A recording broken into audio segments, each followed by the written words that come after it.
Thank God I came down from that fucking battery acid that we're doing Monday night. Greetings from Podcastville.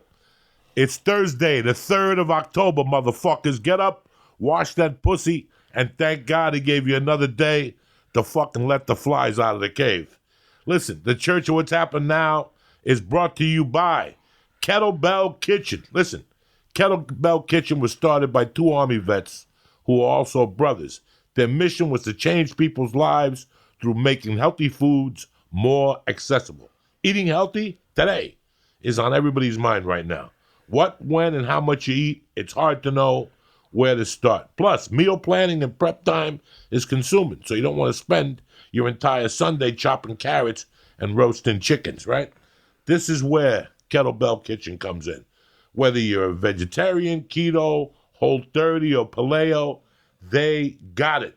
They sent me a little grass-fed steak and some bison beef sliders. Tremendous. It was delicious. So what the hell are you waiting for? Feed the champion inside of you with Kettlebell Kitchen. Go to kettlebellkitchen.com and enter code CHURCH and get $25 each off your first 2 orders for new customers. That's $25 off your first 2 orders at kettlebellkitchen.com, pressing code CHURCH. The church is also brought to you by ForHims.com. Listen, 66% of men start to lose their hair by 35. And once you notice in thinning spots, it could be too late. Number 2, you know what? As you get older, that little hammer between your legs, it don't work that much, or maybe it taps out from time to time. Those days are over. Because ForHims.com is a one-stop shop for hair loss, skincare, and sexual wellness for men. No snake oil pills, no gas station counter supplements. No more awkward doctor visits. Listen, today, the church family can get started with Hims Complete Hair Kit for just $5. You're like, Joey, what the hell are you talking about? I'm talking about $5 right now while supplies last. See website for full details and safety information. Go to forhims.com/Joey. The church is also brought to you by, tonight, you got football, mybookie.ag. And Saturday, you got UFC, mybookie.ag. Not to mention the NHL and NBA seasons are around the corner. MyBookie has faster payouts and more lines than any sports book, period. So today, right now, let's get this party started. Double your first deposit right now today by using promo code CHURCH, CHURCH, to get a 100% bonus on your initial deposit up to $1,000. Visit mybookie.ag online today. Bet, win, get paid. Kick this motherfucking muley. Crystal Powell's in the house today. Hey! Comedian, fucking tremendous all-around young woman. Thank you. Hails out of the great state of Texas, the one that God created personally. He created Texas personally. Had to. What's going on, Crystal Not Powell? much. Happy to be here. Thank you for having me. You look beautiful as usual, Thank never you. missing a beat. Bringing that sisterhood into the motherfucking church, because we need people of color in this motherfucker Don't from time we? to time. Yeah. The spirits start complaining, you know what I'm saying? We want some black people and Chinese. This month, a spirit came to me, and they're like, we need a black dude and a Chinese chick or something. Yeah. Let my people go. But it's good to have you. It's good to see you here. We met through Keita over at Yes. Bully Busters, and it was really funny. I live in a weird world right now. I live in a world that people think I could fucking heal all their problems, and I can't. Yeah. And you know what, man? I'm not looking to do your podcast. I'm not looking to be on your show. I'm not looking to do your show.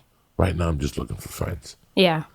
And it's so weird how when people approach you, it's always something, and by the way, and it gets old. I can you only don't imagine. say nothing. You know, Yeah. a couple of weeks ago, Sam Tripoli asked me, do you get perturbed when people bother you and ask you to do rooms and stuff like that? I go, no, you have to get perturbed when they stop calling you.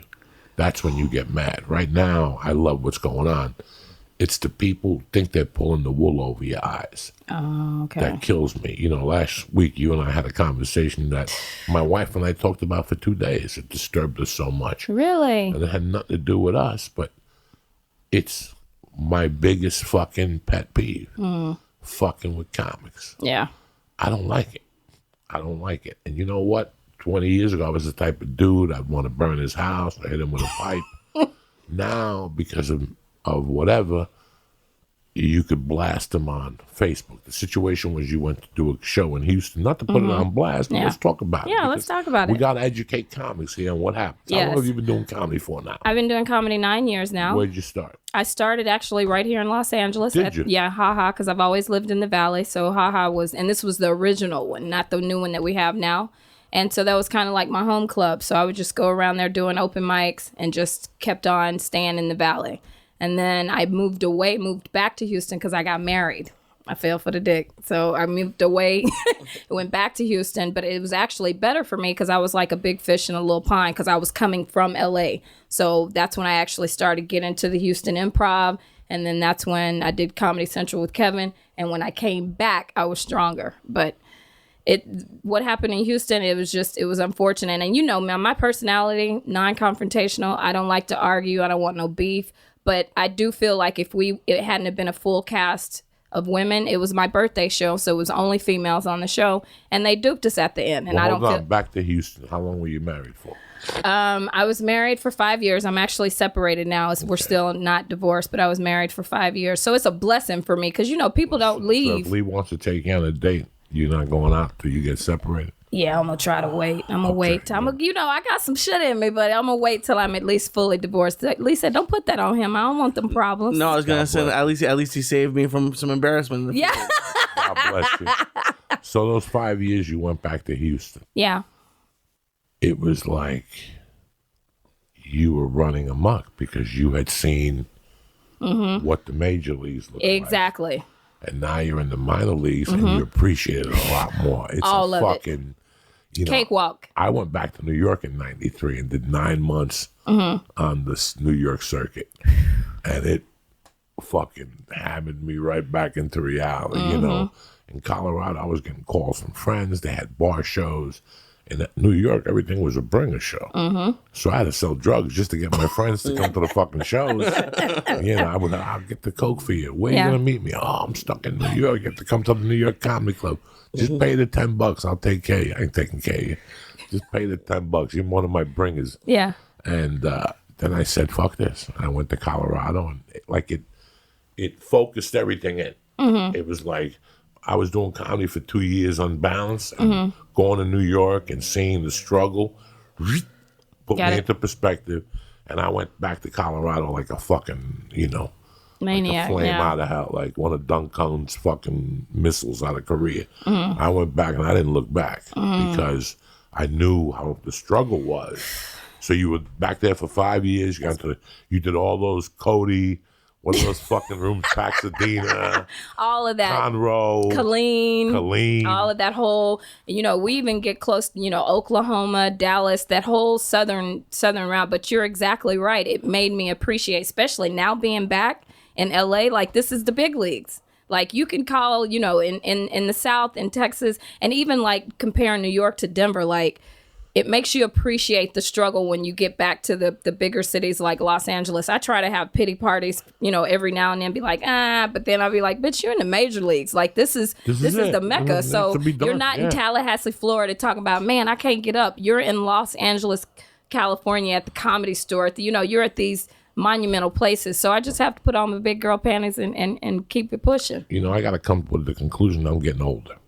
No, I'm getting older, and I can't lie to you. I feel it from time to time. I fake the funk. Oh, yeah. You see me out, and it's really weird when people are like, hey, Uncle Joey. And I'm like, I really want to. But I'm at a point in my life where you have to conserve energy because I don't know what's coming. I'm at a point in my life where I might get a call tomorrow and they're like, hey, dog, this dude fell out of a movie and your name came up. We need you 8 weeks in Atlanta, Georgia. Let's go. And if I'm burnt out, I'm going to go into a situation burnt out. So I look at them, like when I was an open mic, I was burnt out. But when you're an open mic, you're supposed to be burnt out. Yeah, you're supposed to. You're supposed to be burnt out. Yeah. No sleep, 3 hours, drinking, smoking, fucking that chick. Doing whatever it takes. Driving. It's what it is. Yeah. It's 5 years of hell, basically. It's, for you in Texas, that means you better get used to driving. Everywhere. Everywhere. And Everywhere. I remember driving 11 hours one time Yeah. from Houston. This is after the longest And Texas yard. is big, so Texas is big. take you a day to get just across it. I was in Houston, and my buddy was at the bar, and he goes, "Hey, man, the headliner fell out in Midland.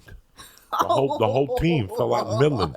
You want to go?" And I'm like, "Fuck it, let's go." Until I went home and looked at that calendar. I was like, oh my Wait, God. where are we going? And I agreed to do the fucking drive with this dude. We left the night before doing coke. And then at like 4, I slept for 3 hours, and I woke up and drove, because this is 11 hours, right? From Houston. Odessa, Midland, Yeah. that area, Yeah, right it's like there. 11, 12 hours. Yeah. Oh, my God. And you're still not even at the end of the state. I used to go to fucking Houston, pay a girl rent, like a deuce, to sleep on the couch, and I would live with her from Monday to Wednesday. She lived on Westheimer. That's it. And I would she'd live around the block from Taco Cabana. That motherfucking tacos for breakfast will just rock your world. She lived in the gay area, like Westheimer, but she was close to Montrose, which is some of the best food in the country, as far as I'm concerned with. I mean, that place will fatten you the fuck up if you let it. And I would spend my whole summer. I would book, Froggy Bottoms, and what's Texas State at? Lubbock. Yeah. Lubbock. Who goes to Lubbock? Yeah. I would go to Lubbock. I would Oklahoma go to City. Midland. Yeah, all of that. It's Texas Arcana. Texas Arcana is where the magician went up. Jerry Roger said it's so redneck, a magician went up, and he ripped the paper in half, and people in the audience were like, "He's Satan. He's the son of the devil." They started throwing holy water and shit, because they're not, Texas, these, there's some of these. Nacogdoches. I never really had a problem in Texas with a redneck room. One night in Conroe, the dude in front of me started talking shit, and that flipped the show. But I never had a problem in Texas. I did. You could say whatever the fuck you want on the outside of Texas. Austin, you got to be a little careful. They're a little uptight. You can't talk about, like in Houston, you can't say Bush on stage. Man, Trump either. Or Trump either. Austin, you could say shit about Trump. And you could talk about Bush, and they'll all clap. It's a college hippie town. It's a college hippie town. Yeah. So how was it like for you those 5 years being married, doing comedy? You know what? It's crazy. That's really kind of being married. When I used to hear people say being married, it was the hardest shit I was ever going to do. It got me closer to God. However, it made me focus more on just comedy. But in my situation, it was tough because I'm a woman, as you could see. And so my husband at the time couldn't handle, if I get off stage, you already know if I do a great job, the host is supposed to come up and piggyback off what I said. Let's make this shit even funnier, blah, blah, blah. But, the host would come up after me and be like, "God damn, you see the titties on this bitch? I want to fuck the shit out of her." Meanwhile, he was from New Orleans. So I got him coming from the back of the stage wanting to kick everybody's ass. And in his rightful so, somebody's disrespecting his queen. But I'm up here to do a job, so I need you to hold all of that inside. And that's really the reason, one of the reasons that we separated, because he couldn't handle the disrespect, and he'd get mad at me because I wouldn't let him go. Why the fuck would you take him to your goddamn shows? Well, shit, you gonna tell your husband, no, you can't go. Yeah, you have to tell him. Well, it got to that at the end. It was like, man, if you can't you have to tell him. Because he couldn't handle it. He could not handle it. That is the toughest part of being a comic. Is you become it's like, I always think about this. When I'm eating dinner with my wife and daughter, and she's saying prayers before we eat, I'm like, what if I would have been in the mafia right now? And tonight, I got to go shoot somebody. Yeah. Like, when I joined the mafia, I didn't have this. When I got into comedy, I didn't have this. Yeah. Now I got this, and I got to make this work. Yeah. When I got married, I did a whole podcast about 30 years ago, I made a mistake. I got married. I wasn't ready to get married. I wasn't ready to get married. I wasn't ready to be a fucking dad. And it caused lives, and it caused anguish, whatever. But when you get into comedy, I feel bad for a comedy partner has to be a certain type of person. Yes. And it's like, you got to look at them after the third date and go, let me ask you something. Do I come to your engineering office with you? No. Yeah. You ain't coming to do comedy with me. I ain't cheating on you. I ain't looking for pussy. Yeah. It's just a job. That was our problem, yeah. And that's the big problem and then you have the problem when they're dating you as a man, and now you're in Oklahoma with Kevin Hart and Raza J and, 6 other brothers. Yeah. What's he fucking thinking? Yeah, exactly. Especially when he can't go. Yeah. Especially when you come home and go, Kevin gave me a $200 bonus. Yeah. Did he? Yeah. What did you do to get that? That motherfucker just made a sex tape. Yeah. So, and think about guys. Oh, Guys get married. The chick is white. Oh my God! It doesn't matter. I love him. So He's not going to do that. It's so much fun. Wait till you knock the bitch up, and she's home with 2 ugly kids, and you're on the road selling T-shirts and hats, trying to make ends meet because you and I both know it. A feature act. You got to fly to Florida and stay for 3 weeks to break even because if you go back and forth with the plane ticket, you lost. You lost. So once you go to Florida, you got to make sure you do Miami, Fort Lauderdale, West Palm, and then during the week, you got to find somewhere to crash or that 40 comes out of your pocket. You're staying in Miami next to fucking the survivors from Bermuda. Fucking yelling and screaming and doing Santeria next to you and shit. God. Yeah. I mean, that's the reality of it, that you don't know these things. So how do you explain that? When I'm calling you and I'm like, Ma, hi, Crystal. How you doing? You got that crying baby on your thing. Yeah. And you've been alone all week. And I'm like, I'm here with Lee. We're eating tacos in Miami. And you're like, I don't give a fuck. I don't give a fuck. This baby Are is you in my... fucking crazy? You're not going to believe who I met. I met Bill Cosby. You're like, Bill Cosby, my fucking ass. Get your fucking ass home. And you help me best with this baby. send that money home. You got to send that money home because I'm sitting here by myself with no money. So on Mondays, you got to send money home. See how happy that bitch is. Yeah. Go up to her after 10 years and go, so how is it being married to a comedian? That woman or that man has to be so secure. Yes, that's in the who key they word. are. Yep. You see my wife. You met my wife. My wife is over it. Go to my wife and tell her you want to suck my dick. She's going to say... You know what my wife will say? How long? Take him, suck his dick, and take the laundry. You might as well do the laundry while you suck his dick. Please. Please. My wife will tell you. Yeah. Because she couldn't even... My wife let it go after like 3 years. Really? She had to. You have to let it go. She's involved. We're partners. She's my comedy. She does the paperwork. She makes the calls to the agents. She does the commercial. But as far as I don't want her. Back, I don't want her at shows. I don't want to hold something back. Because you do that, yeah. Me say something. Like, I took a shit in the backyard one time. I didn't tell her immediately. I told the joke a couple times. And then one day, after about a year later. By the way. A year later. That Powell back there. After we moved from that apartment, I said, hey, I took a shit in the backyard one day. And she said, was that shit that night that she came upstairs yelling that there was a bear in the yard? I said, yeah, that was the same thing. I was the bear. Yeah, most women can't handle that. Most guys can't. Yeah, it's like... How the fuck am I going to go on Facebook at 11 o'clock at night after I worked a 12-hour shift at the Dodge store, get on there, and there you are with your cutoff shirt, looking fine in a motherfucker, and me and Lee are hugging you. Yeah. Think about that. So that's why I give it to porno husbands.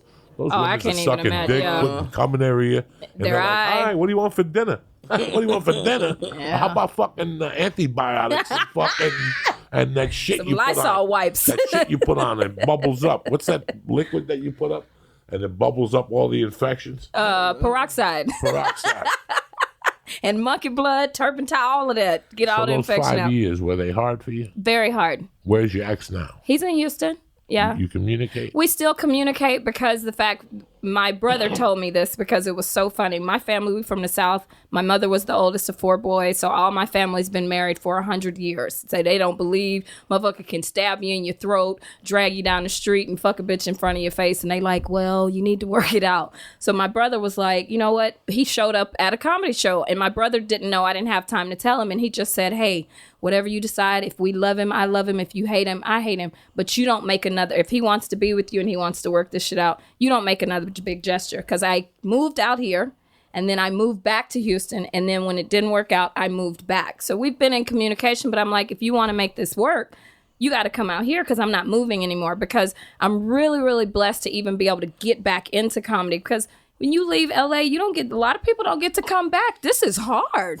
Like I like did some things I ain't proud of to get back here. You know, when you leave the line and go to the bathroom, Man. you come back and you're like, that was my spot. And they're like, no, it ain't. And that's, you got to start in the fucking and that's back exactly again. what I had to do. Because by the time you left and you came back, it was a whole 1,000 motherfuckers moved here. That's exactly 1,000 it. motherfuckers moved here. So I'm really blessed with that part to be able to get back. And we communicate. And don't get me wrong, you know, I'm older, so it ain't shit in these streets. I don't have time for the games. I don't have time. No, you can't borrow my car. No, you can't. Now, if you my man and we've been rocking, you can have whatever I have. And I'll even get out there in them trenches with you to help. But if you just somebody trying to date me, these brothers that nowadays and white boys, just men, you know, let me borrow your car. Can I borrow some money? Or can you help me get on this show? Man, I'm out here struggling myself. So it's nothing out here as far as like dating, especially in California. I said I need to go to New York or to Texas to find, because I like men. I like men. I don't need nobody that I can look at and be like, I bet you I can open hand slap the shit out of him. I can't have that because I'm the bitch that'll push it that far. So I need a man, and preferably nobody in the industry. Like, I want a man who got my hands don't need to be rougher than theirs. Like, I get it, your hands probably a little soft from the lotion and shit, and I understand that. But I need it to be a callus somewhere. Just one. You got, let me see. I got some. Right, they're a little small. Yeah, they jerking off. They soft, and that's okay. I want you to get exhausted, but I need a man. I need a man, like a man. It's so crazy when you say the word man. When you're 18, you think you're a man. Yeah. Like, you walk around telling bitches I'm a motherfucking man and shit. And I didn't become a man until I got off cocaine. When I was 44 years old, 45 years old, I became a man. Really? You think? I know for a fact. Wow. I know for a fact. There's a definition to a man. Yeah. And that's to just be an all-around good guy, support his wife. Yeah. Provide. Be a good husband to your wife. Listen, we're all fucking sinners and we're all going to make mistakes. Yeah. I'm not going to tell you a bunch of shit I'm not, but the difference between this marriage and my first marriage is night and day. Really? You know? And a week before my mother died, she got mad at me and she said, all I want you to do is grow up to be a man. And I always knew what and then when I found her dead, it rang in my head. And she wasn't talking about fucking bitches or being money or nothing like that. Being a man is just a certain quality. Yeah. It's a certain thing. And I just became a man. And since the 45, now I'm 56, now I've been a man for 11 fucking years. You look good, Joy. Huh? You look good. It's not even about looking good. I know, but I'm saying for 56, you look great. It's really weird that now I'm a man. Before that, I wasn't a man at all. I couldn't control myself. I couldn't support a family. Couldn't support a family. I'm not ashamed to say that. Yeah. Couldn't support a family. Couldn't do nothing. A man looks, you spit out 3 kids, you better get ready to have 3 fucking jobs. You know what? That football you used to watch on Sunday, that don't exist no more. Yeah, let's go get it. Take that T-shirt and give it back because I don't know what you're talking about. You know, men look at things. Men look at things that need to be done, and they do it. They get it done. This needs to be done. Yeah. This is not tomorrow. This is not today. This is right now. And right unfortunately, now. with ours. He had a business. He had a daycare, and I saw him work this from 0 students to 300. But the problem, you made this very good comment, like about before you joined that mafia, you didn't have your family. When I used to date him way back in the day, I was a school teacher. I was working at a collection agency. So then we got back together years later, and I said, oh, I'm a comedian. And he's like, and if you've never heard of me, you're like, oh, okay. So I'm going on the road everywhere I can. I'm hunting stages. So instead of him sticking home to stay with his business, he started following me on the road. And then the business started to fall short. And then he lost the business. And I don't care we've had heated arguments, and it's my fault. I'm out here supporting your dreams and following your dreams, but you don't care about my dreams. What you're talking about. I don't know what the fuck you're talking about. So my 5 years was tough, man. I don't care what you got to do. You got to do your job first. Yeah. You got to put yourself, it's a way to put yourself first without being selfish. I don't care what you want to do. I don't care what I want to do. I don't have no say in my life. Do you think I have a say in my life? Now with your wife and that baby, yeah. I do what needs to be done. I don't have a say. Rambo, whatever came out. I've been dying to go see Rambo kill some motherfuckers. Have I had a chance to go see Rambo? Mm-mm. I could tell my wife and daughter at 6 o'clock tonight at dinner, I'm going to see Rambo. I'm taking time away from them. Mm-hmm. So I got to find a way to see fucking Rambo in the movie theater. That's the difference between being a man and a boy. Yeah. Is doing what needs to be done. We really don't give a fuck what you like, what you don't like. Mm-hmm. You know, when I was a kid, you should have heard me. I don't like steak with fat on it. I don't like the white bread with the things on it. I don't like that. When my mother died, yeah, all that shit I didn't like, I had to Figure it like out. quick. Yeah. I had to figure it out quick. So I became a junior man. Like, I know how to do my laundry. I ran my own shit. Yeah. But I wasn't no man. I couldn't cover a rent. I couldn't make a car payment anymore. I wasn't consistent in my actions. I'd have a job for 2 weeks and quit, regardless of the consequences. Wow. That's not a man. Yeah. You know, these are all little things that men don't do. This is what I'm doing. I'm going to do it 3 times a week until they put me in a casket. And this is what you do. Yeah. It doesn't matter what you want to do, what time you have, who's waiting for you. It comes to the point now where it's my family first and the envelope second. And you come third. Everything else that comes with it comes third. My family's first. The bag, My the envelope. job, my envelope is second. And everybody else, you got to wait Fall in on. line, I need for you to do my podcast in Santa Monica. Well, that's 3 hours. I don't have 3 hours. I got to go see Rambo first. Okay? So before I do your fucking podcast, I'm going to go watch Rambo first. Shoot up When some I shit. get 3 hours free, like Saturday, my daughter's got a play date. A party, a girl's party.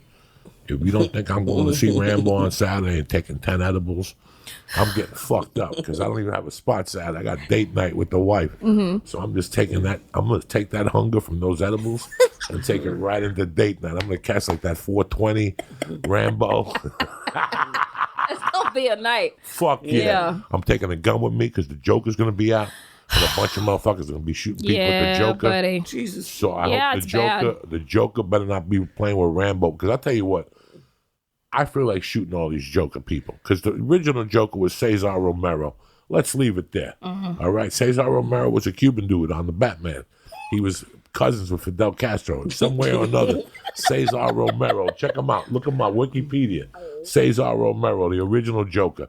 Anything after that is background motherfucking music.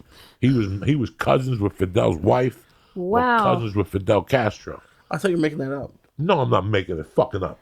Why would I make something like that up? Wikipedia that motherfucker. Yeah, those people are crazy and they messing the movie up. Like, I know all the big wigs for this movie, they're like cringing because it's making people not want to go to the movie. Now, let me ask you a question. If you run a studio, you want a motherfucker to get shot because that'll draw them up. Look, they tell people not to eat opiates because they'll kill you. What are people eating? Chewing them motherfuckers like Chewing Skittles. them up like a motherfucker. Don't do fentanyl. You looking for fentanyl. Everybody wants the best. Yeah, Everybody you're right. wants to be. There's going to be lines for this fucking movie. That's crazy. His mom is the daughter of Jose Marti. Do you know His that? mom is the daughter of Jose Marti. Jose Marti is like a great philosopher in Cuba that wrote all these things. But he's like second. Look at the joke. Look at his face. Wow, it is. That's the joke. That's a Cuban dude, dog.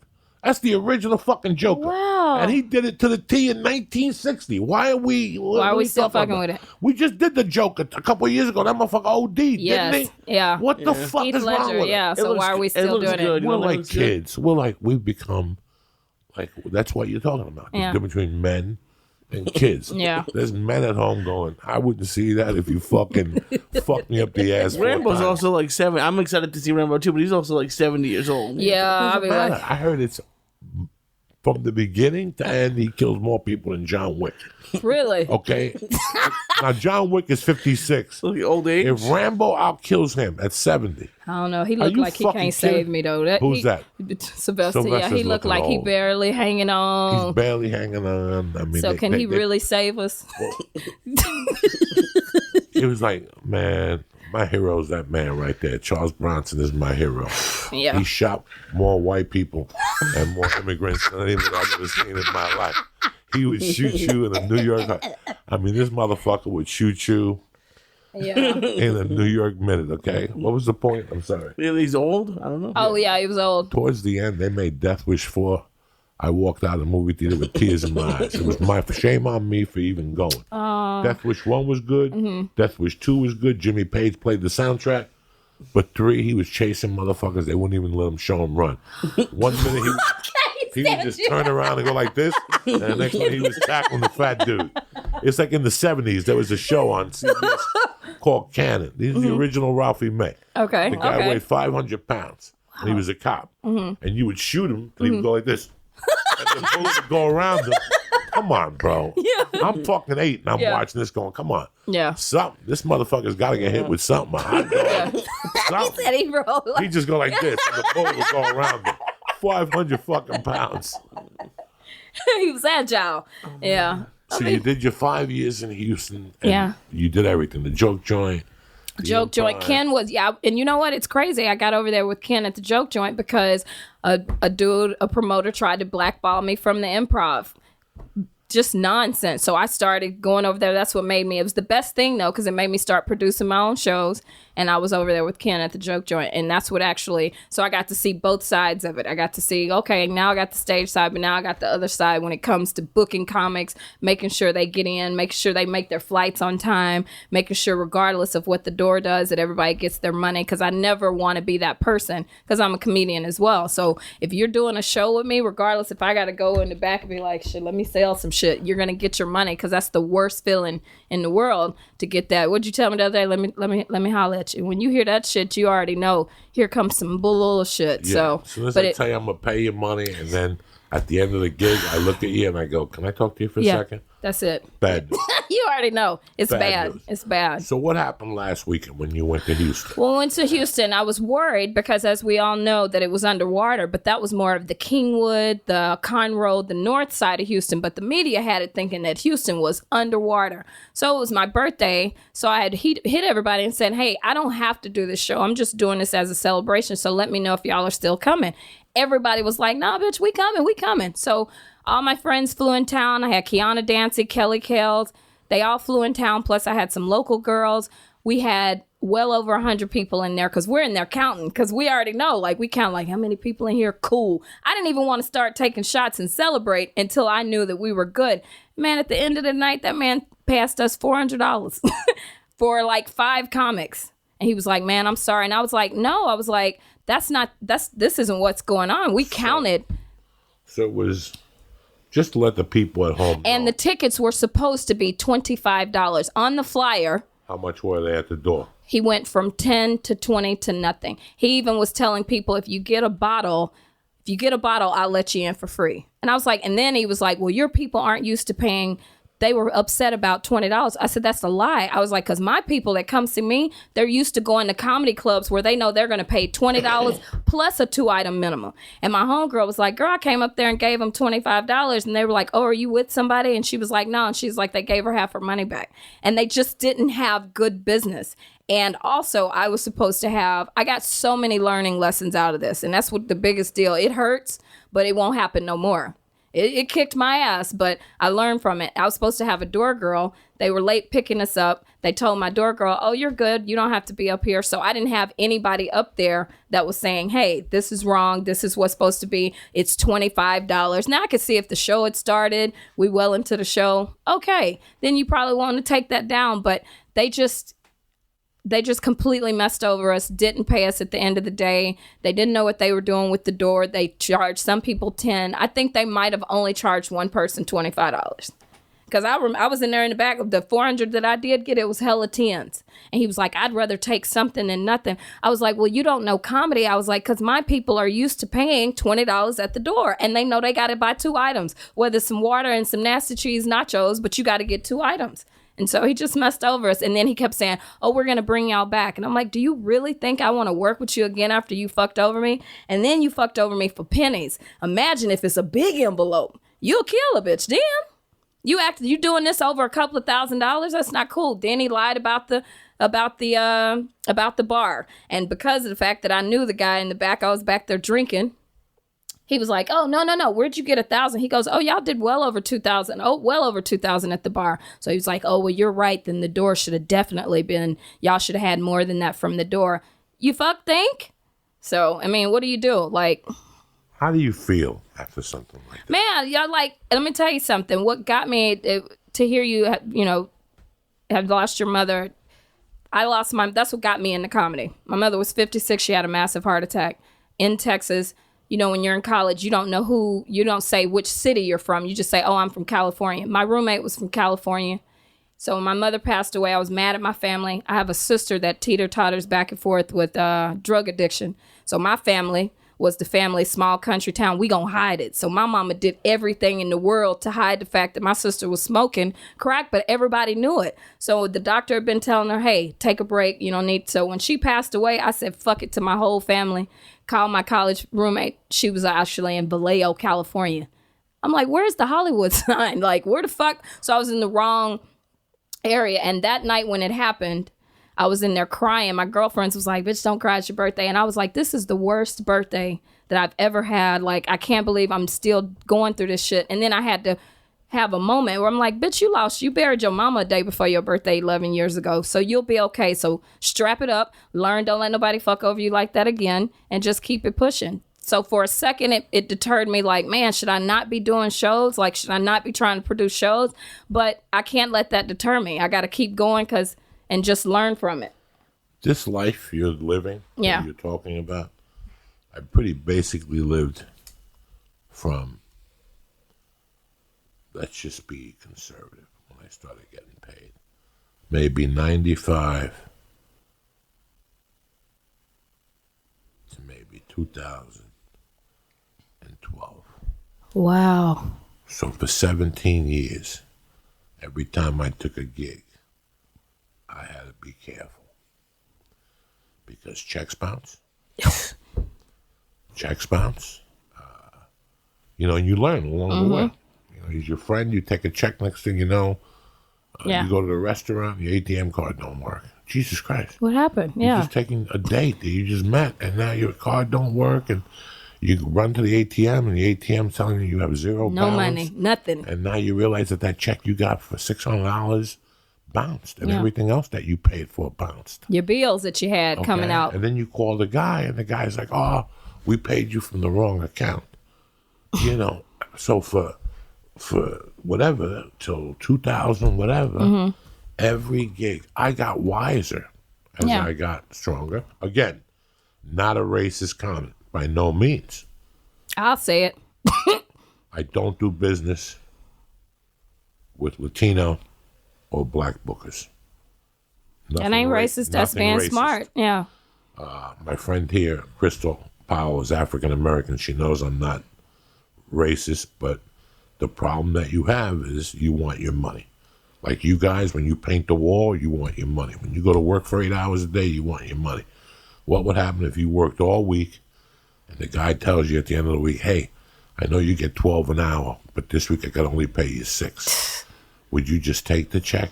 Could you imagine living in that fear for 17 years? So now I know when people are lying. Now when people contact me, I say, great, let me give you a number, call him. And they'll hit me back and go, we don't want to do it through him, so you ain't real. Yeah. Have a good life. Thank you. Yeah.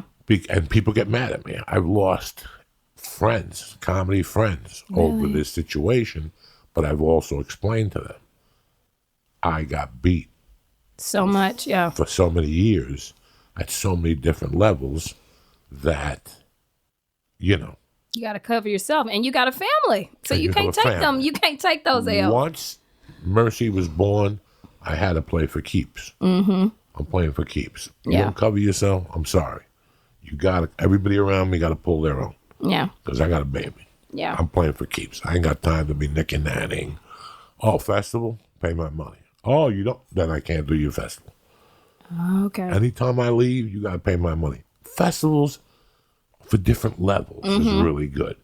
But when they're using you as a draw for their festival, they got to pay me the paper. Yep. Dog, I just went through something 4 months ago. Why call the motherfucker? Out of goodness of my heart. This is just to let you know that the hustle never ends. But what they don't know is I'm from that hustle. So before you think you're going to put it on me, I see it coming Yeah, a mile as away. you leave the house. I called the booker and I said to him, listen, I didn't call in for spots this week. Can I do your show on Saturday night as a guest? You know, he goes, absolutely. How much time you want to do? I go, I just want to go in there and do 10. You know, I go on Twitter next day. It's like, I can't wait to see you Saturday night. Because they don't put you on the flyer. He put me on the flyer. I said, I try to call him back, and I wait. You know me. I waited till Saturday Okay. and called homie back at 5 and said, hey, not for nothing. I see you put me on the flyer. You draw, yeah. Yeah, I go, didn't I call you and tell you to put me on the special guest? He goes, yeah, it was kind of a mistake. I go, let me tell you the big mistake. You're not going to see me tonight. Since you And I want to be hung up. crooked, yeah. And he called and called. He still calls every week. I don't answer the phone. He brought me weed one day and wrote me a letter. I threw the letter away. There's no business. And that's good to There's hear, no though. business. The strongest word that a comic needs to learn at some point is no. Not your first 10 years. Your first 10 years, you got to take everything. Okay. You got to take everything because that's how you're going to learn what you want and what you don't want. Okay. You know, you're going to learn what you will do and what you won't do. I'm going to tell you something I decided when I was a feature act, and you're going to look at me and say, Joey, you're crazy and ballsy. And I stuck to it. I ain't working Sundays. Really? I decided that 7 years into the business. You ain't working on Sundays? I ain't doing it no more. Period. I woke up at the Addison Improv one day on a Sunday. Football was on. I had to walk to some fucking restaurant. I didn't mind. But when I walked back, I go, I got to do all this all day for a 7 o'clock show for people who don't really want to see comedy. Because On I was Sunday. working like with a shitty headliner, so they gave away 100 tickets. And I said right there, I'm not working Sunday. And I remember telling people I don't work Sundays. I remember telling Rogan and leaving him there. I would tell Rogan, bring somebody else because I got to leave on Sunday. What do you mean? I don't work Sundays. That's dope. I don't work Sundays. That's why I respect Chick-fil-A. Okay.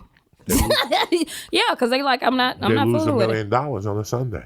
But There's you a know bunch what? of fat fucks. They don't care. Yeah. They stick to their rule. I'm doing a bit right now where people hate Chick-fil-A. It's not politically correct to hate a Chick-fil-A because their insurance don't cover your abortion and they just don't like gay people. I like gay people. I can't agree with them with that, but that's not going to mean I'm going to boycott the best motherfucking sandwich. Chick sandwich. The best motherfucking Christian sandwich because they hate gay people. You know what I'm saying? That's their right. If they don't, That's their right. that's their right. Okay? And I got nothing against gay people. Yeah. And you know, when you go to Austin, all these dumb white people. Oh my God, I went to that barbecue and I waited online for an hour. Listen, go to Chick-fil-A. There could be a line all the way down to Burbank, and You they gonna take sit care there? of you in 10 minutes because they got computers. The guy comes up to you. By the time you get to your thing, you get to your table, your order's right there. Yeah. They do it right. Plus, I respect that they got up one day and said, we ain't working on Sundays. Yeah. And everybody else, Burger King, everybody else is selling their soul. They don't do it. I have to, and that's the type of guy I am. Yeah. There's one day I go, I'm not doing that no more. And I will never do it again. Wow. Regardless of what That's you good, pay yeah. me. Yeah. Regardless of They what say you all wanna money do. ain't good money. No, Yeah. no. Everything has to end. And, Yeah. and you control it. You know, after the strike in 2007, all I got hit with was YouTube movies. Not for nothing. Yeah, that was a good, yeah. I've done some fucking movies. Yeah. A lot. Why the fuck would I want to do a YouTube movie for $100 a day and really be basically what's carrying your film? Yeah. You know, like I got to work with the director's nephew because he invested $2,000 in a movie. Yeah. The dude's wife because she for years I did all those movies. They didn't go nowhere. Look at my IMDb. I got 20 movies nobody's seen or heard of because they didn't go nowhere. There was a favor and I wasn't thinking. I was using it as an acting tool to get better at acting, to learn my way around the set. Yeah. You learn all these things. But after a while, I didn't want to do YouTube films no more. I didn't want to do YouTube films, and I was getting sick and tired of doing $100 a day films. So from 2010, even though I needed the money, You said no. no, And so that's hard for, No. yeah. no. Because you want to work. But you're proving to yourself it's a discipline Okay. that we've lost in this country. It's a discipline. Okay. This is a discipline that when you're raised in Japan, old school, it's a discipline. You know, that this is what needs to be done. I'm sticking to this. You know, people call me all the time, hey, we'll pay you this much if we do Joey Karate videos. Not doing it. I'm not smoking on Periscope no more. Once I move on with something, I move on with something. I'm done. Yeah. There ain't no coming back. There's no, and think about it. Whenever they give you money and you do something, it's like when you go back with that old boyfriend. The respect is gone. And this time, he got a bitch pregnant. Like this time, he took it to the next level. Yeah. Meanwhile, he's telling you you're the one and you're it. How do you feel when you live there, when you leave there? How do you feel? You knew Worthless, yeah. walking in there, you were fucking up. Then why are you contradicting yourself? Yeah. You sit You're down right. and you go, that's it. And that's it. This is what I'm doing. This is how I'm going to do it. If you don't want to live that life no more, you put an end to it and you move and you don't look back. Yeah. And I still remember fucking being broke, Jack, in 2011 and getting a call from the Funny Bones. And them going, listen, you know, because I was opening for Rogan. You know, if I get the Funny Bones, if they get 100 people to come see you, they fucking light off fireworks. The fucking Funny Bones. You know, great clubs. Yeah. Great clubs. I love working them, but they're not the improvs. Yeah. And they're not a theater and whatever. So the Funny Bone chain called me. Some lady I knew, and she goes, listen, they want to offer you like 4 or 5 weeks. And I was like, that's great. Wednesday through Sunday, this amount of money. And I go, everything's great, but Papa don't work Sundays. I'll never forget saying that. Wow. And she was like, it felt good though. Then you're going to get, let's call you back. And they called me back and I go, we'll accept it. But it's $1,200 flat. Wow. So it's going to be $400 for a plane ticket. So I'm walking with 8. And I got to be there from Wednesday through Sunday morning. I said, fuck it, I'll get a job at this Ford dealership. And I went there and talked to them about a job and went to piss in the bottle and everything. I mean, once I make my mind up about something, I ain't doing it. You know, you get to the point where you're just not doing it no more. Yeah. You know, I was just getting sick and tired of being sick and tired. And I had to change everything I needed around. to hear this. There's a booker out of New York that I love dearly. And I would use him a lot. Like, I would use him as like my part-time booker. If I was doing anything from Toronto down to Texas, I would call him and go, hey, I'm looking to be in this area these couple of weeks. Can you book me? And he would always call me, I got you something. It's only a feature spot. It pays $450. I get down there, dog, no hotel and $350. This guy would do this to me constantly. I saw him one night in Baltimore, no pay. They mail you a check and no hotel. What? Here I am sleeping on a fucking park bench until the bus went back at 7 a.m. the next day. And see, You if know, you're I got- saying that, I got thousands of these. Thousands of these. and I need to hear them because I'll be over here having a little pity party with by And I was in myself. LA already. That happened to me Sheesh. 2002, 1. I was in LA already. I had already done Mad TV, basketball. They gave me a gig. I didn't, you don't ask these questions. You're so enthused with the gig that Yes. you don't ask. You're excited. And then when you get there, they hit you with a by the way. Oh, there's no hotel. What do you mean? And then you're calling the dude in New York. He ain't answering on Saturday. He's out playing golf with the rest of his fucking goofy buddies. yeah. And here I am in Baltimore. And we finished the gig. I hung out at the gig as long as I could. Y'all need help with them dishes. Eating their food. And I took my little luggage and they're like, you have a ride? I'm like, yeah, I made believe. I was heartbroken. I had like $4 in my pocket and a bus ticket. Thank God I bought a return bus ticket back to New York. I got 1,000 of those. 1,000 of those. It was when the Latino Kings of Comedy got popular. The dude, some black dude, I promote Earth, Wind, and Fire on the road, and Aretha Franklin. I've done concerts with everybody. He took those toy fucking bouncy houses? He took one, he made it out of a castle. And he called us the Knights of Comedy, the Latino Knights of Comedy.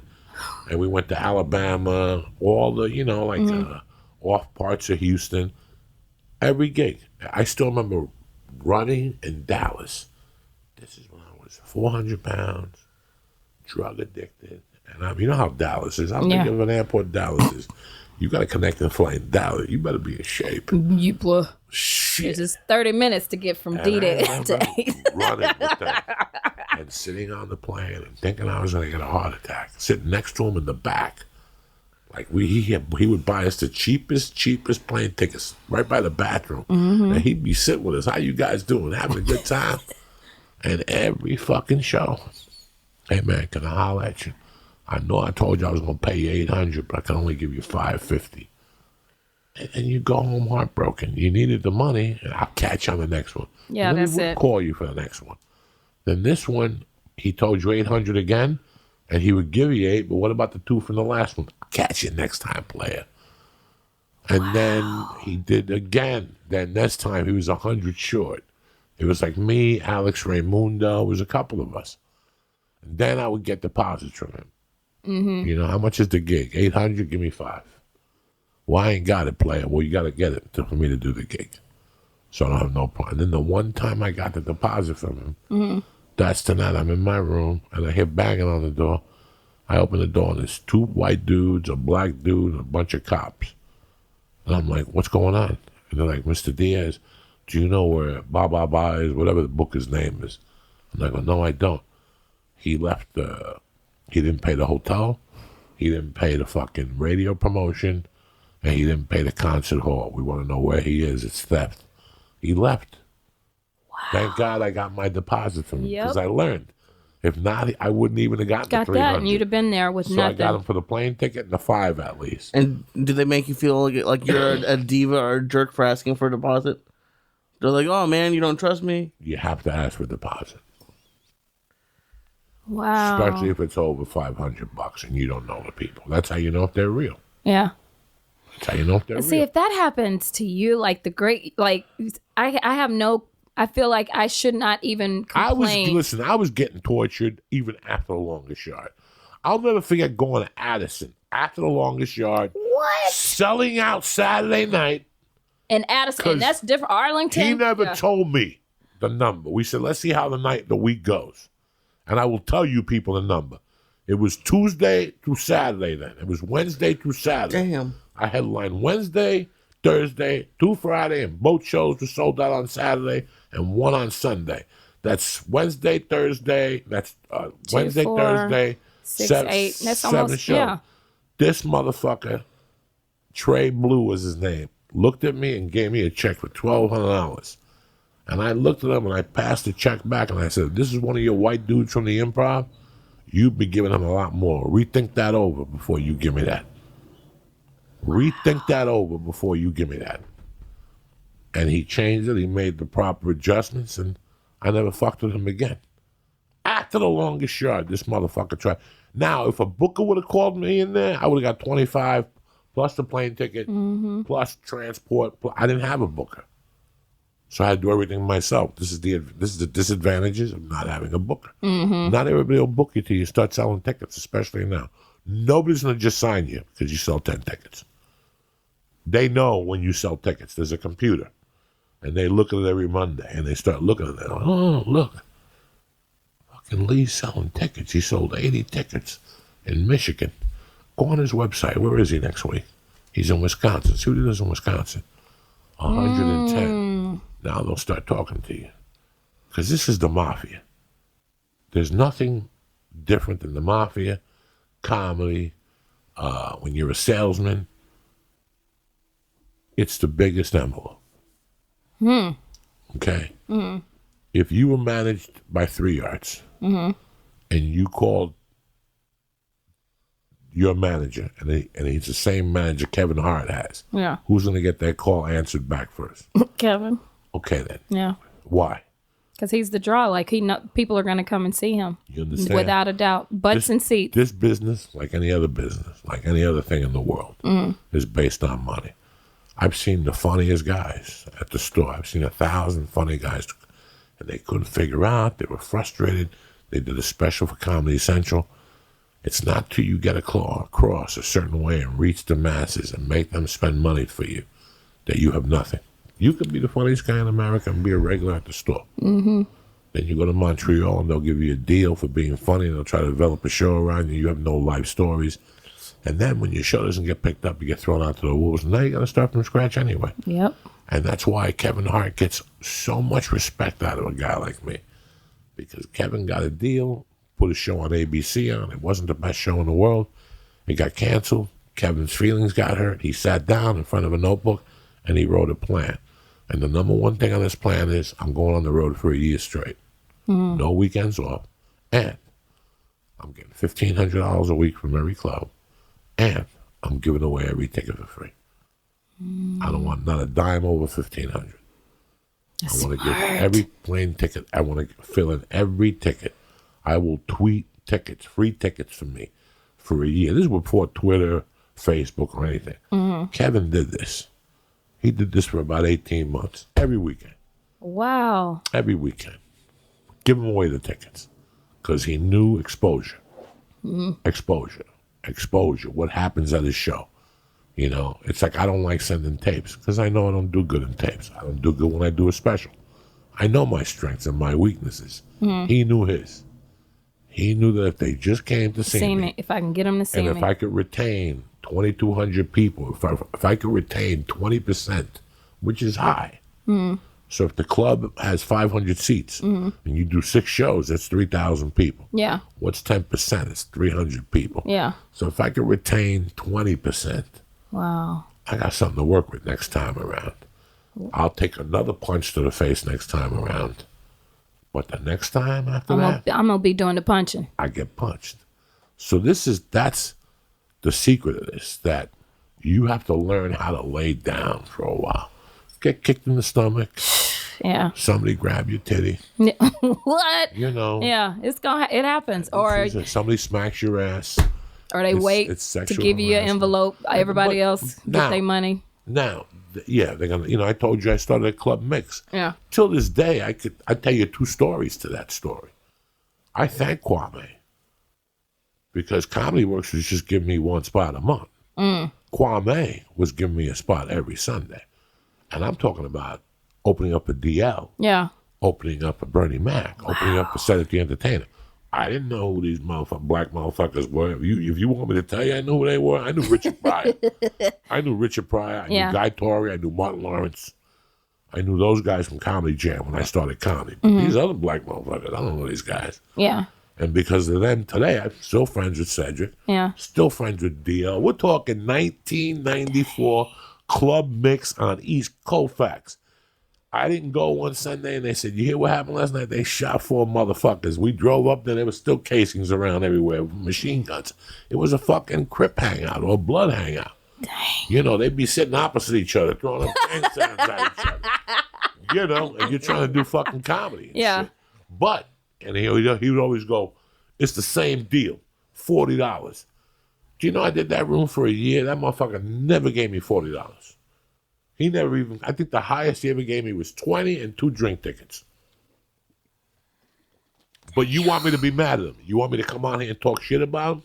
At that time, I talked shit about him, but knowing what I know now, put me up every Sunday. Yeah. So the exposure, everybody got to see you every Sunday. It's a catch-22. It's a wash, yeah. When I lived in Seattle, there was a woman who hated me. She just hated me, bro. Not everybody likes everybody. There was 3 main bookers, Pat Wilson, Donna Richards, and this other lady. She's dead now. God rest her soul. Fuck her. But he tried. She didn't like me. But she had 30 rooms. This bitch had Sunday through Thursday. Sold up. showed up 3 of those weeks. Like, she could book you 3 weeks. Like, if you do the Seattle comedy competition, you would call her. And the week that you win and you have off, she would put you in the room. So you would make anywhere from $125 to $50 a night. Whether you feature the MC, she didn't really care about that. She just always like, you know what, you're a good feature. Headline tonight, I'll give you the $150. She hated me. And you know what? I fucking hated her. So guess what I did? I used it to my advantage. I knew she hated me, but every week I'd call her. Every week. Every Monday at 9:04. And I'd look at what schedule she'd have. I wouldn't give her veils. I just knew her schedules. So I would say, Thursday night, I want to do the Parakeet Bar. I want to do a guest spot. And she would go, that's fine.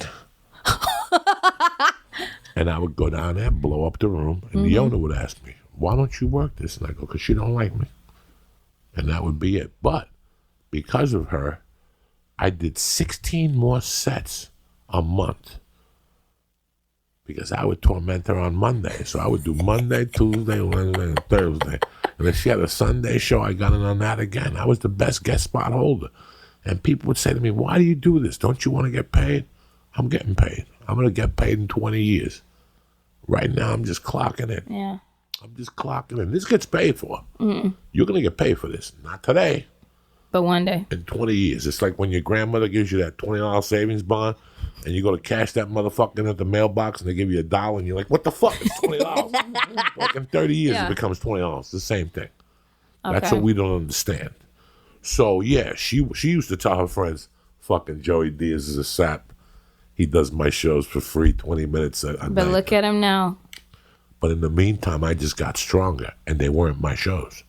They had nothing to do with me, so I could go there up was there no with pressure. new material. Yeah, there's no pressure. So who's laughing? Yeah. I remember coming down here, like, calling, like, thank you for letting me do all those guest sets. I'm a regular at the store now, bitch, and you're still up in Seattle getting rained on. Bye. Fish slapped in your face. Yeah. So that's the thing. That's the other thing.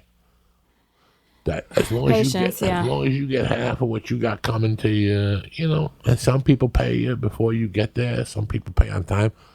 The club in Boston, 6 weeks to pay you. They mailed you a check.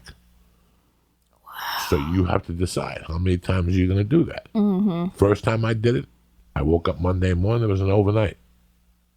FedEx. The check was there. Nice. Second time I did it, took about 6 weeks.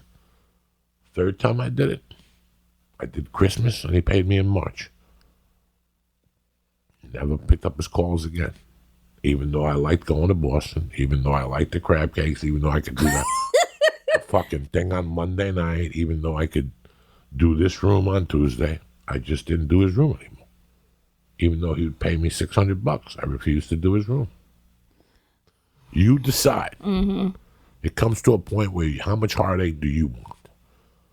And it comes to men. This comes to men and women. You got a boyfriend, Crystal. You call at 11 o'clock. He comes over with a bottle. You talk for 10 minutes. He gives you what you want. You take what you need. And that motherfucker knows to go home. Yeah. You got other motherfuckers. They come over. You got a cigarette. You got a light. Yeah. You ain't got no wine. Yeah. Yeah. I borrow your car tomorrow. I got an interview. So you got to realize how important is this dick or this pussy. I want the dramaless pussy. Yeah.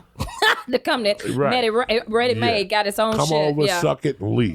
Please. Quietly. I don't want to hear about your family. I don't want to hear about your mother's lumbago. Nothing. I don't care about your family's dog. I don't give a fuck about none of that shit. Yeah. It's the same with comedy. How much drama do you want?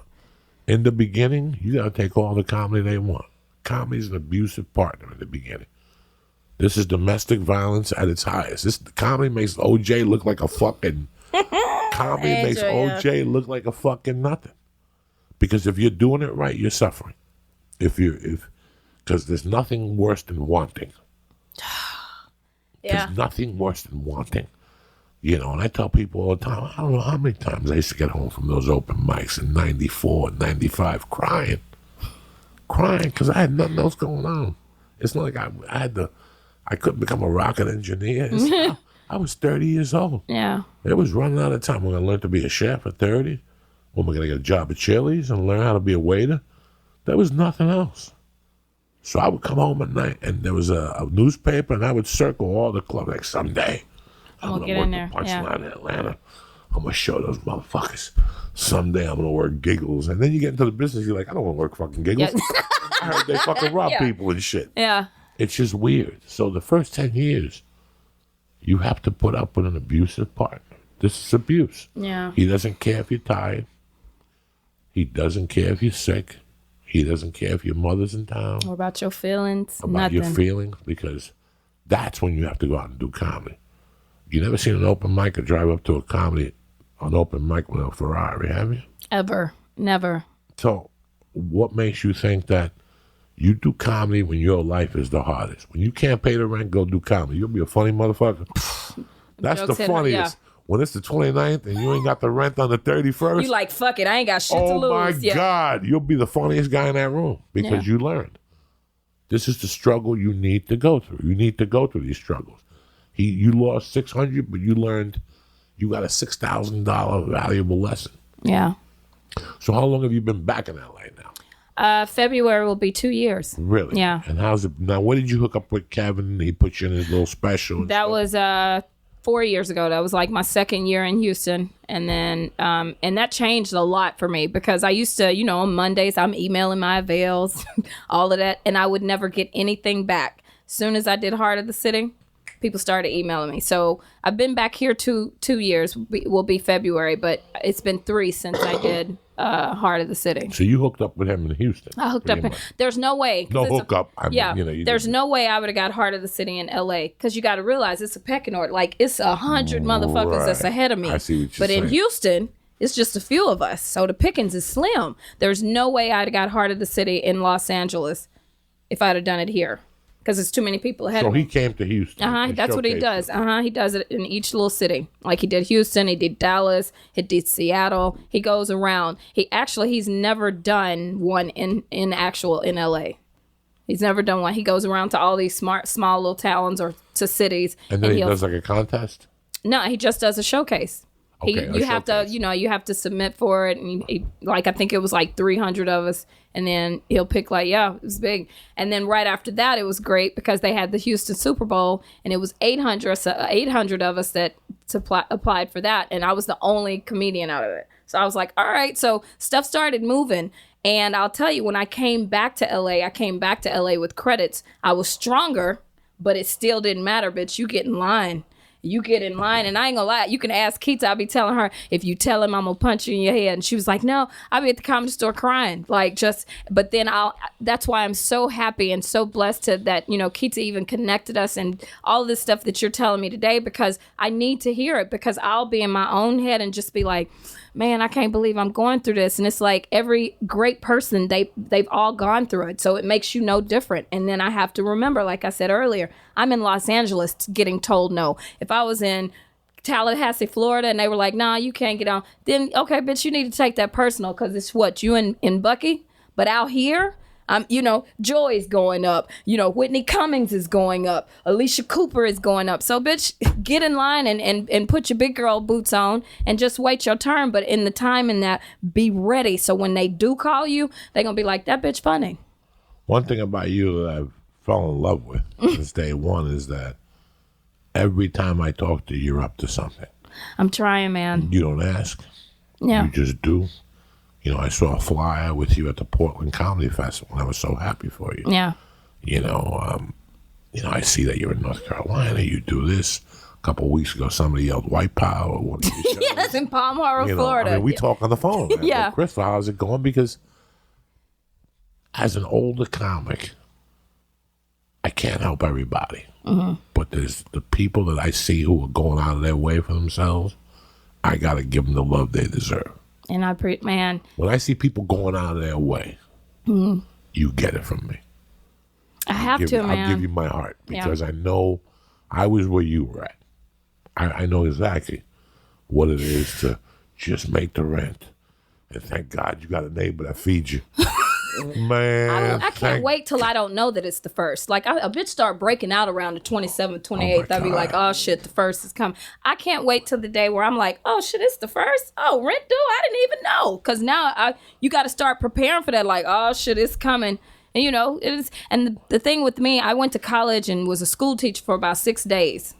Nope. Because, see, my mama was a school teacher, and I had one of the mamas that she could give you a look like, bitch, play with me in these white people house if you want to. I'm about to bust your ass. One of them kind of mamas. And that's how teachers aren't now. Like, they don't pay you no money, and they expect you to raise people's children. So I stopped doing that shit. So the thing about it is, I was comfortable, but now deciding I'm choosing to struggle. Like, I got a degree, like I can go out there and work, but I'm choosing to struggle because this is what I want to do. What do you have a degree Health in? and nutrition. You know, Prairie View. the fucking craziest thing is how once you fall in love with comedy, You be mad, but you love it. once you fall in love with comedy, I see it in people's eyes. I see the pain in your eyes that you want it, like, because I had that same pain. Yeah. And when I was going, well, you're doing it 8 years now? 9. Yeah. 9. When I was at the 4-year mark, I was going through a divorce with a kid. And I would have to drop that kid off and force myself to go do comedy. Because, like I said, nobody pulls up to an open mic in a Maserati. Not at all. Nobody fucking pulls up with flowers and throws Or them can at buy you. drinks and food. Yeah. You sign up and everybody looks at you like you got 3 fucking heads and you got to sit there and take it like with this Yeah. punishment. So I know what it was like. I know the struggle. I know to be here. And finally, I got a little window. I got the comedy store, so at least I could negotiate from the comedy store. So ABC didn't like me. Nobody liked me at the comedy store. Like, all you need is one motherfucker to like you. Just Montreal one. didn't like me. Nobody liked me, so I did what I do best. I took what I had. Instead of bitching about what I didn't have, Yeah.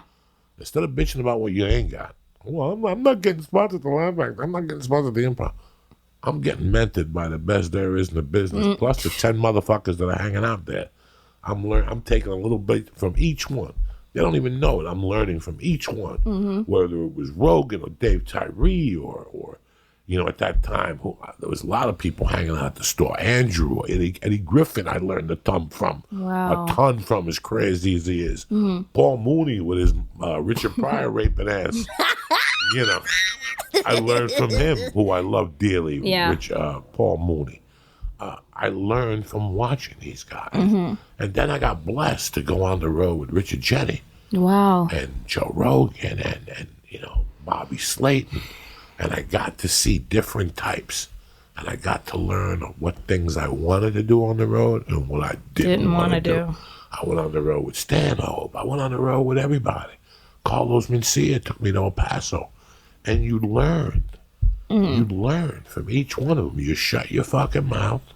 You take what they give you. They give you 7 minutes. You know, in those days, those Spanish acts would take 20 comics on the road with them. Wow. Carlos had 6 or 7 openers.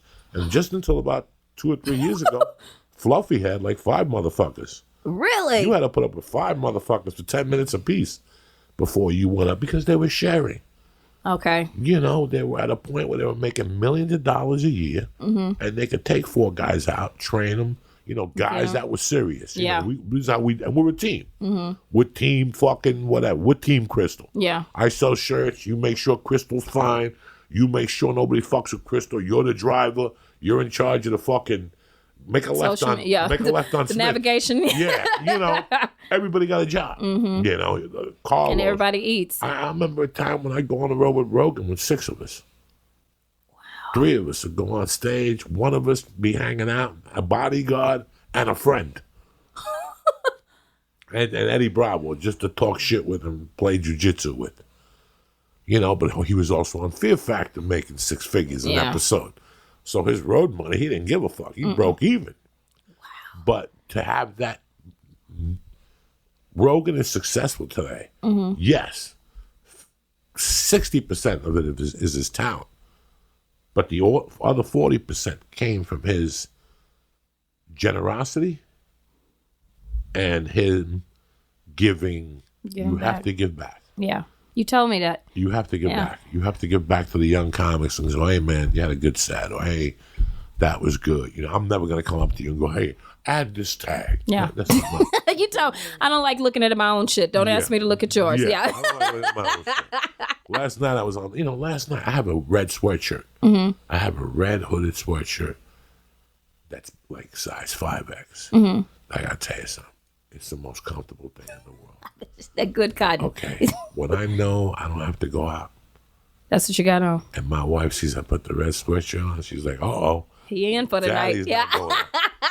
Yesterday, I was so fucking tired. At 7 o'clock, I did the podcast with my daughter. I had a fucking workout in the morning. I had to meet some guy and take an ear beating, you know. And last night at 7, my wife goes, "How come you got your red sweatshirt on?" I go, "You better give me a reason to fucking go down there tonight." I just did not want to go to the comedy store last night Wow. for about 3 minutes. Yeah. And then the balls send that message directly to your brain. And it said, "Listen, you fucking piece of shit. Go do what you got to do. You know, you were in prison. Who the fuck are you to make a decision about what you're going to do and what you're not going to do? Nobody asked for your fucking opinion. You're going to take a 3-shot of espresso. You're going to take a fucking half a Xanax for your anxiety. You're going to wash your pussy. You're going to put that gray shit in your hair to kill the gray. And you're going to drive down to the store whether you fucking like it or not. Okay? Do you think I wanted to go to the store last night? I didn't want to go to the store last night. I'm tired. I was high from the night before. I had pills running through my system the night before and Vicodins and fucking edibles. I was tired. Then I got up at 9 and went in kickbox with a bunch of kids and got beat up and shit. Yeah. Then I met this kid. Then I had to go to take an ear beating in Burbank, and I got stuck in traffic. And then I had to do a podcast with my daughter, which your ears, just after that, she won't shut the fuck up. So I love her to death. But I did not feel like going. I had the red sweatshirt on last night, which means Pop ain't going nowhere. I've never even seen that sweatshirt. It says Bruin football or Bruin alumni. When you see that, Yeah, and I I see have it. these thin little sweatpants. Oh, you doing that for the wife. Yeah. I take my underwear off so the balls are loose. I start getting some air. I take the socks off and I got these little slippers. And I just sit there scratching my ball Spider-Man style. When you take that nutsack and just scratch it this way, the whole thing. And I'll sit there and switch hands and watch World News Tonight. And smell my fingers and clean out your toes and shit. That's when you do that little gorilla type shit that gorillas do. Yeah. You scratch your asshole, see if it smells and shit. I was to that point. And that's when your balls go up and go. I got to do this. Nobody asked you for your fucking advice. I think I even called myself a cunt. Like, I was like, nobody asked you for your advice, you cunt. If it was up to you, you'd be in a fucking prison. So go But do it what you ain't got up to to do. you. Yeah. It ain't up to you. You see that little girl in the room? That's who the boss is. And the other boss is that fucking redhead in the room. Get in that shower, wash your pussy, and get your ass down there and do the spot. And when I got in that fucking car, I was like, boy, do I feel a lot better. Yeah. Once you go, yeah. Once you cut motherfuckers off on Laurel Canyon, you're like, I'm headed down there. I left my house. My spot was at 10:30. I left at like 5 to 10. That's how much procrastination I gave myself last night. I have the same problems. Hey, bro, I bleed when I cut, too. I'm no better than you. I'm no better than me. No better. I have doubts. I have insecurities.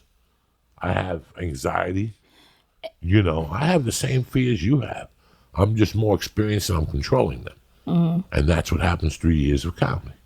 And you're vocal about it. I know some people that are on your level that would never be honest and transparent about having anxiety or having doubts or procrastination. So for you to even just be that transparent, that just shows, you know, like you said, that's part of being a man, because everyone, they won't do that. Like I've trust me, especially as a woman, I've had men, and I can say this and be honest, and Keita can attest to it. Like, you were so nice to me that first day. I had to come home. I was like, oh, I'll never forget. I text Keita. I was like, bitch, I'm dying. I was like, I'm in parts of the Comedy Store that I didn't even know these secret compartments were part of. And I had to ask myself that night, I was like, man, when is the other shoe going to drop? Because I've had men to come in my life and be like, hey, I'm going to help. But when they take you in the back room, what you gonna do, bitch? By the way, yeah. So just for you to just be that transparent, and then like you said, and you told me flat out, like, I ain't got no money to give you, but I do believe in giving back and trying to help, and that's better than any type of advice that you can get from a legend. Because I think you're legendary. Like, I like just to follow your work, and for you to even just be taking the time, that's insane to me. That's insane. But most people, when they get to a certain level, like I had a dude one time, I was at a show and I was pacing. And he was like, man, you're not cut out for this shit if you back here nervous. And I'm like, dude, but now I know that just means I want to do well. That means I want to do well so badly that I'm sitting here like thinking, okay, but that was part of it for Wilmington last weekend. I was like, okay, bitch, you getting there, because I landed at 7:18. The show started at 7.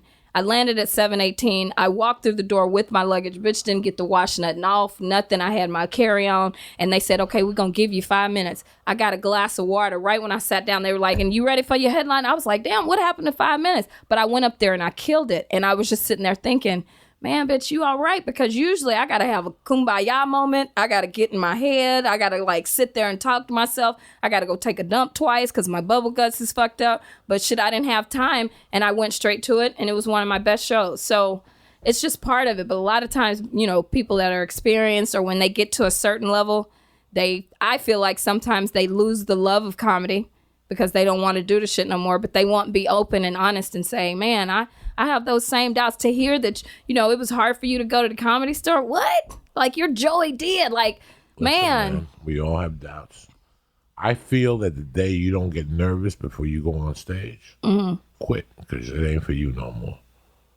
If you don't think I was nervous watching Ali Wong last night, and then Theo went up there, and if you don't think I had if I was man enough to tell you that fear didn't run through my heart for a minute, I'm lying to you.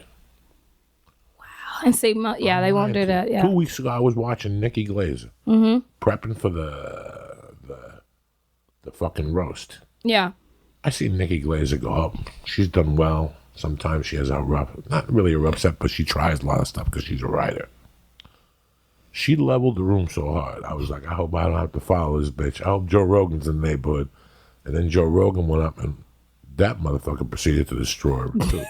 And I'm sitting there going, I'm dead. I'm dead. You never, I would never imagine that. But you're dying. You're dying. Right now the light is on. Your insides are cracking. Yeah. He's wrapping up and all of a sudden, that's my time, ladies and gentlemen. Thank you. Now you got to get to it. At that point when he says thank you, everything locks up. Like I could become a paraplegic right there if I have to. Everything should just lock up and I should just go, yeah. But I don't. Yeah. I don't.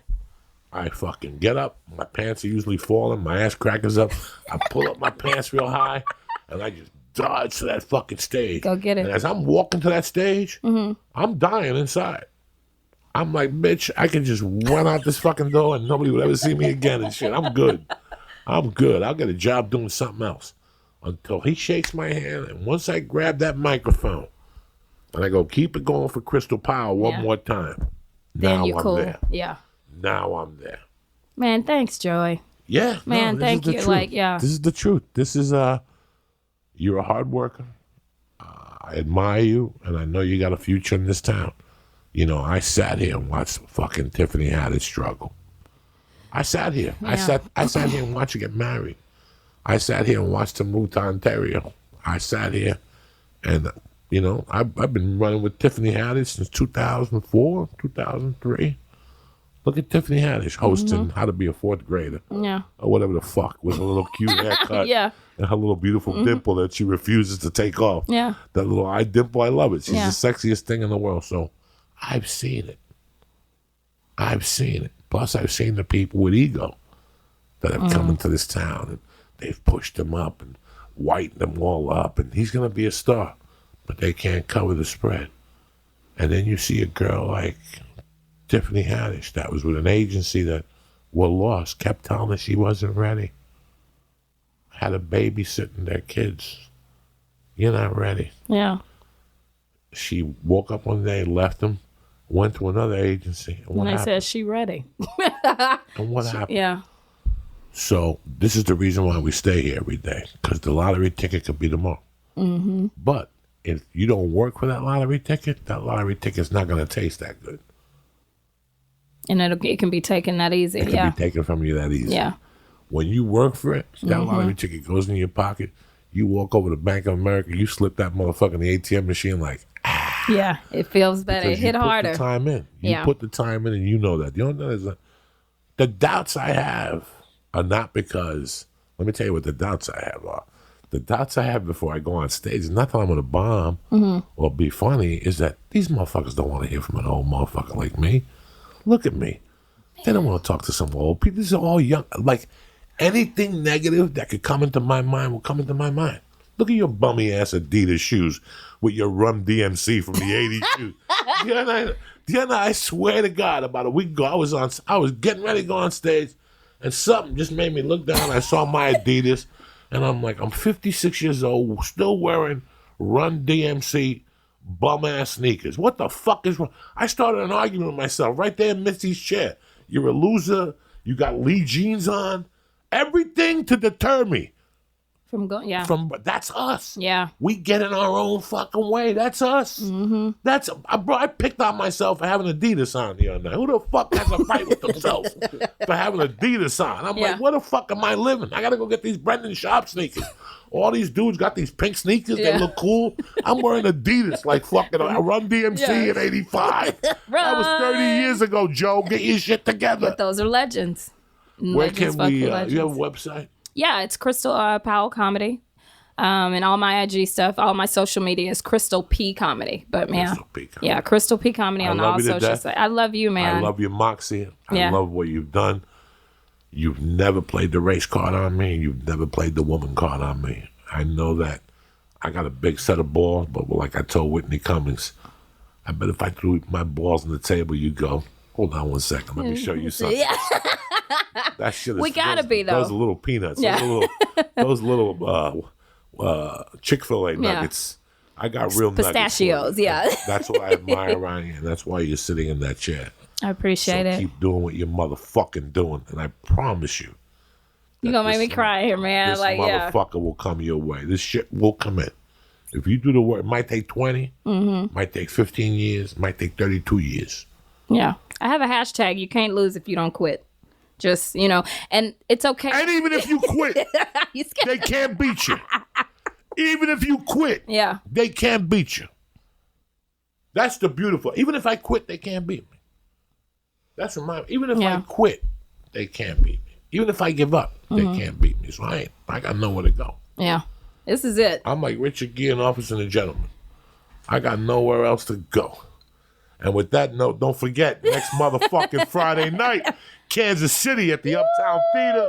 And then Saturday night, 2 shows. The first show sold out, and they added a second show at the Paramount Theater. And that's how we fucking do it, you cocksuckers. But before I let you go, a word from our sponsors. Listen, there's 2 good games on tonight. Maybe one. It's maybe one night. Tonight's the night. What good is picking games if you can't fucking win no money? I'll tell you where to put your money down at. You ready? MyBookie.ag. NFL, baseball playoffs, UFC, whatever, Chinese ping pong, MyBookie has got it. They got parlays, they got teaser bets, and if you're looking to bet a little and win a lot, MyBookie's got your back. They just revamped their site, and it's looking tremendous. I encourage all of you to go and take a look if you haven't already. So what I'm going to do for you today is this, all right? Double your first motherfucking deposit by using promo code CHURCH, CHURCH, to get a 100% bonus on your initial deposit up to $1,000. Visit MyBookie online today. That's MyBookie, and don't forget to use promo code CHURCH when creating your account to claim your bonus. Listen, MyBookie, you bet, you win, you get motherfucking paid. The church is also brought to you by ForHims.com. Let me ask you something. Is your hairline slowly starting to move backwards? Any bald spots yet? The best way to prevent more hair loss is to do something about it while you still have some. It's time to get a handle on those precious locks. I ask you, do you want a bald spot to pop up on your hairline or recede? Do you want to do something about it first? Why do guys turn to weird solutions or do nothing at all when they could turn to medicine and science? ForHims.com, a one-stop shop for hair loss, skin care, and sexual wellness for men. Let me tell you something. No snake oil pills, no gas station counter supplements, prescription solutions backed by science. Hims was created by a guy who knows men's health easier online than in person. No more awkward in-person doctor visits or long pharmacy line. ForHims connects you with real doctors online, which can save you hours. Completely confidential and discreet. You answer a few questions, a doctor will review it, and if they determine what's right for you, they'll prescribe you a medication to treat the hair loss, and it's shipped directly to your door. Listen, ForHims has been featured in GQ, Men's Health, Esquire, and Playboy. Get the hair loss treatment everybody's talking about. So I'm gonna hook you up right now. Nice and easy. Go to ForHims right now for $5. You're like, Joey, $5 fucking dollars. $5. I'm gonna get you tuned up right now while supplies last. Go to the website for full details and safety information. Listen, this treatment could cost you hundreds of dollars if you went to a doctor or a pharmacy somewhere else, or you got to take a plane to Mexico. No! This is ForHims. Go right now to forhims.com/Joey, and I'm going to give you the first month for $5. That's ForHims, ForHims.com/Joey. I told you guys in the beginning of the show, I love this product. I've loved it. I've tried it twice. Let me tell you something. They sent me a little Cuban pork that would put hair on your chest. Kettlebell Kitchen, like I told you in the beginning, was started by 2 Army vets because eating healthy is on everybody's mind right now. What, when, and how much to eat, it's hard to know where the hell to start. Plus, meal planning and prep is time-consuming. You ain't got all day on Sunday to be cutting chicken breast and onions and carrots. Enough. Kettlebell Kitchen will help you stay on your diet by taking out the hassle of shopping and cooking. These meals come right to you twice a week for optimal freshness. Plus, you'll never get bored because they offer personalized menus. Whatever works for you.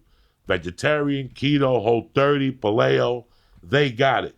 You can even filter by your calorie, protein, fat, and carb limits so you get exactly the right foods for your unique needs. Nobody else does that.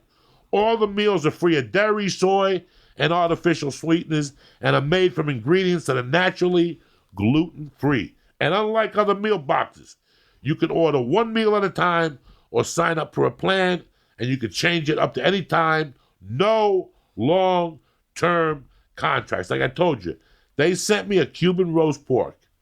It was delicious. The bison beef burger sliders, delicious. So what the hell are you waiting for? You've tried everything. This is the way to go. Feed the champion inside of you with Kettlebell Kitchen. Go to kettlebellkitchen.com. Enter code CHURCH, CHURCH, for $25 off each of your first 2 orders for new customers. That's $25 off your first 2 orders at kettlebellkitchen.com. Press in code CHURCH.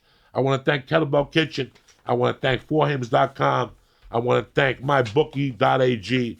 But most importantly, I want to thank you fucking savages for having our back and supporting us. Like I said, next week I'll be in Kansas City on the 11th.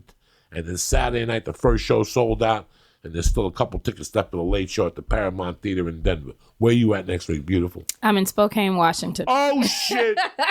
Oh, shit. Yeah, next Saturday night, I'm in What's Spokane. the name of the venue? I don't know the name. It's a private event. It's not so it's not on your website or anything? No, it's a private one. But yeah, I'll be in Spokane next weekend. Crystal Powell, was a pleasure. You're Thank one you, of the prettiest Joey, sisters working out there Thank today. you. And you're always welcome. I here on the appreciate you more than you podcast know. I love Man, you to death. I love you back. Don't forget about us. I want to thank the Christ Killer. I want to thank Crystal Powell. But again, you motherfuckers for always having my back. And don't forget to keep your eyes open on Ari, Tom Segura, Rogan, and fucking Sober October, the original Bert Kreischer. Make sure they're not stinking drinks and smoking joints. Me, I don't give a fuck about Sober October. I'm leaving here to go do like 22 bong hits, all right? Stay black. See you in Kansas City.